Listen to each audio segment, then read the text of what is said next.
stand Intel? Parce qu'habituellement, tu es plutôt au milieu des océans. Ou...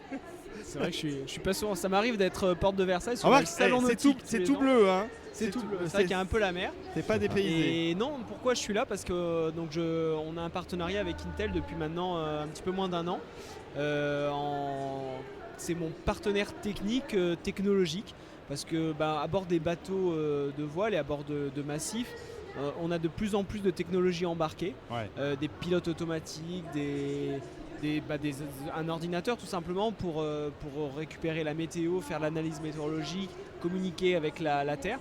Et voilà, et tout ça c'est en progrès en permanence et donc Intel m'aide à essayer de progresser dans ce domaine-là pour être le plus performant possible. Alors François Gabard, pour ceux qui ne le savent pas, j'espère qu'il y en a peu qui l'ignorent dans nos auditeurs, tu es avant tout navigateur. Oui, je suis marin et donc j'ai fait le Vendée Globe, donc une course autour du monde en solitaire l'hiver dernier, enfin 2012-2013. Donc voilà, mon métier c'est d'être marin et aujourd'hui je navigue à bord du bateau Massif. Ouais. Donc, qui est massif aussi par la taille. Qui est massif par la taille, c'est vrai, c'est un bateau, donc le bateau du Vendée Globe, c'est un bateau qui fait 60 pieds, c'est-à-dire 18 mètres, un peu plus de 18 mètres. Il faut imaginer je suis tout seul sur ce bateau-là.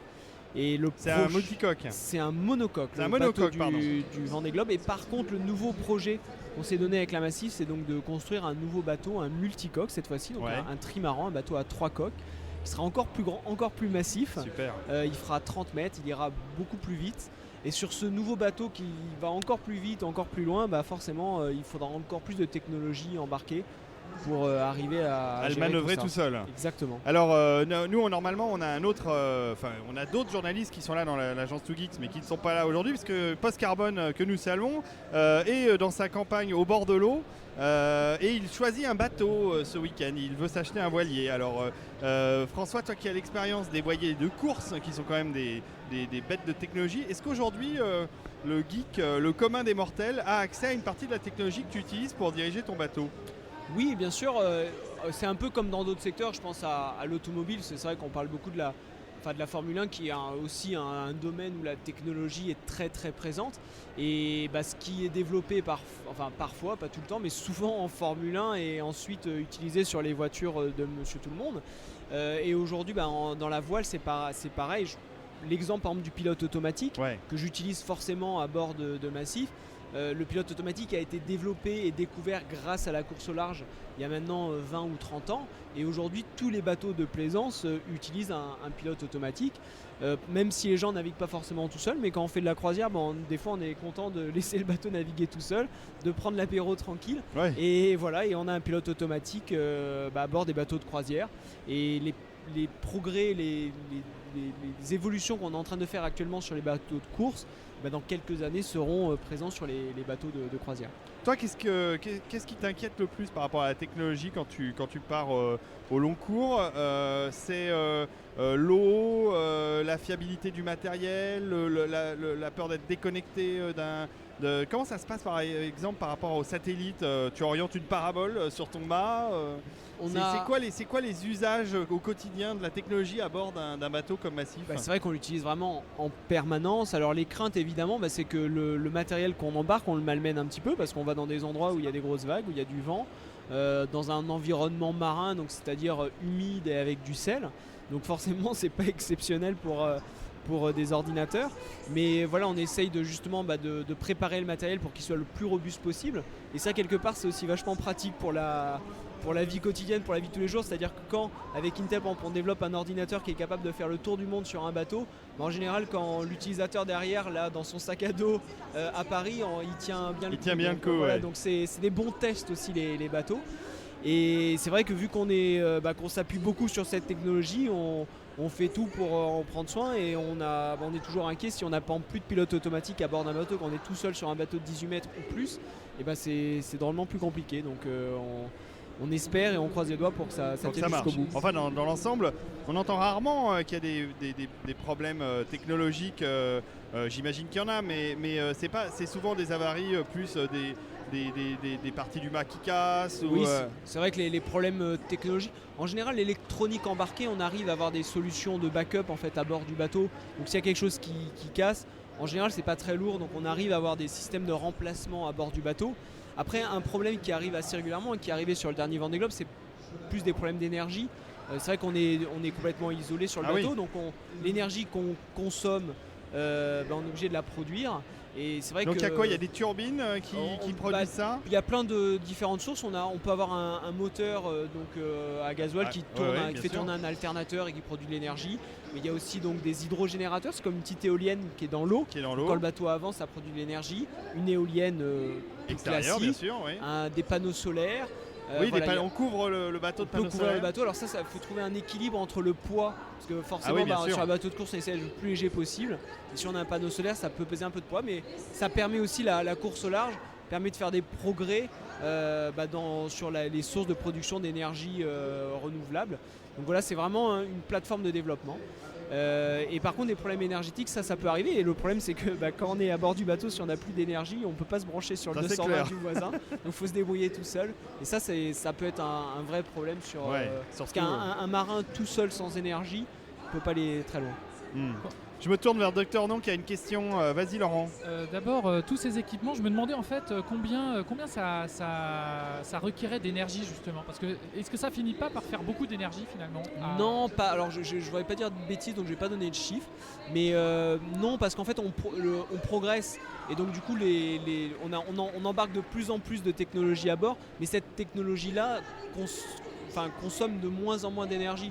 Donc finalement ça s'équilibre. Ça c'est l'évolution justement, ça va faire plaisir à Intel, l'évolution de leurs processeurs, de moins en moins gourmands, de plus en plus puissants. Exactement, c'est ça par exemple l'ordinateur, le dernier NUC d'Intel qu'on a à bord du bateau consomme 4 fois moins d'énergie que le dernier ordinateur qu'on avait auparavant et il est encore plus puissant. Donc voilà, vu qu'on progresse, on consomme de moins en moins, un produit identique consomme de moins en moins, et on peut en embarquer de plus en plus et ou diminuer le poids global à embarquer.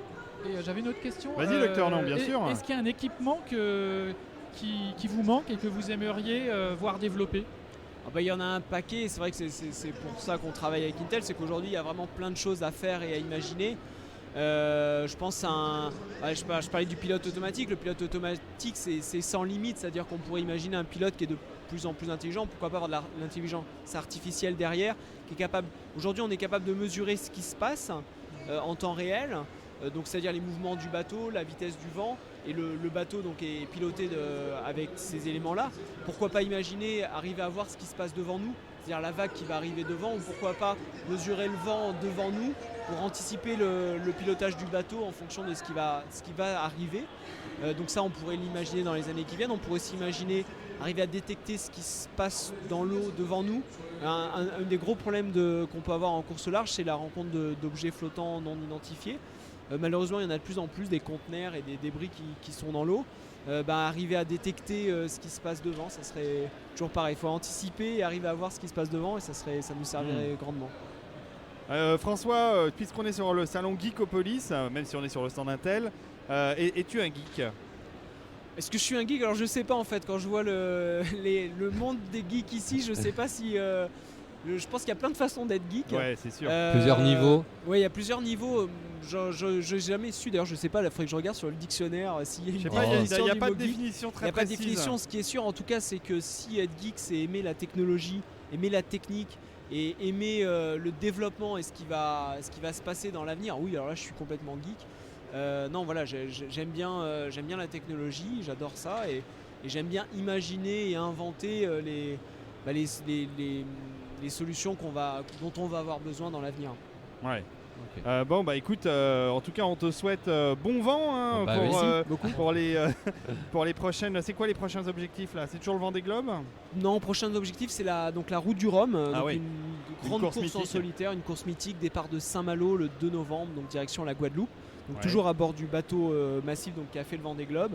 Et en parallèle on construit donc ce nouveau bateau, un grand trimaran de 30 mètres qui sera donc mis à l'eau dans un peu plus d'1 an, donc au printemps 2015. J'imagine tous les défis techniques, mais ça, tous les grands navigateurs nous en parlent, mais les défis techniques et technologiques que ça représente, les nouveaux matériaux, les solutions pour gérer les cordages, les poulies, les voiles au plus rapide. Toutes les forces qui sont en action c'est sur un bateau c'est génial. De cette taille-là, c'est un truc de fou, quoi. C'est génial, et ça fait, c'est pas récent. Ce que je veux dire par là, c'est que depuis qu'on a mis des bateaux à voile sur l'eau il y a quelques milliers d'années, on a toujours progressé. Il y a 5 siècles, quand Christophe Colomb aller traverser l'Atlantique, il ne savait pas à cette époque-là comment se repérer, comment se positionner, il ne savait pas à quoi ressemblait la Terre. Et les choses évoluent, progressent, les bateaux vont de plus en plus vite et c'est vrai qu'il y a toujours de nouveaux défis techniques aujourd'hui et ça fait partie des choses qui sont pour moi très intéressantes dans ce milieu-là.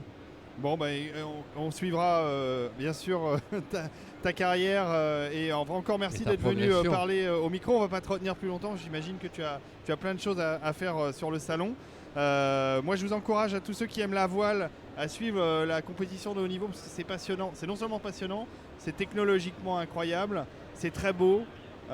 Si vous avez la possibilité d'aller voir ces bateaux en vrai quand ils mouillent au port, alors le départ de la route du Rhum, ça doit être le Havre. Saint-Malo, donc Saint-Malo en Bretagne. C'est vrai que c'est pas très loin de Paris, hein, ça, on peut y aller en train. Donc c'est 2 novembre. Il y aura beaucoup de bateaux, des beaux bateaux, un mélange sur la route du Rhum de grands multicoques, de petits monocoques. Il y a vraiment plein de bateaux différents et ça vaut le détour. Bon, si tu as l'occasion de venir nous reparler dans notre micro plus tranquillement dans notre studio de toute ton aventure, ça serait avec plaisir. Parce que la vie d'un navigateur et surtout un navigateur solitaire, ça doit être assez passionnant à écouter. Et tu dois avoir pas mal d'anecdotes intéressantes. Ça montre que je suis passionné par ce que je fais, ça c'est sûr. Ça, c'est déjà pas mal. Ça s'entend. Merci beaucoup François.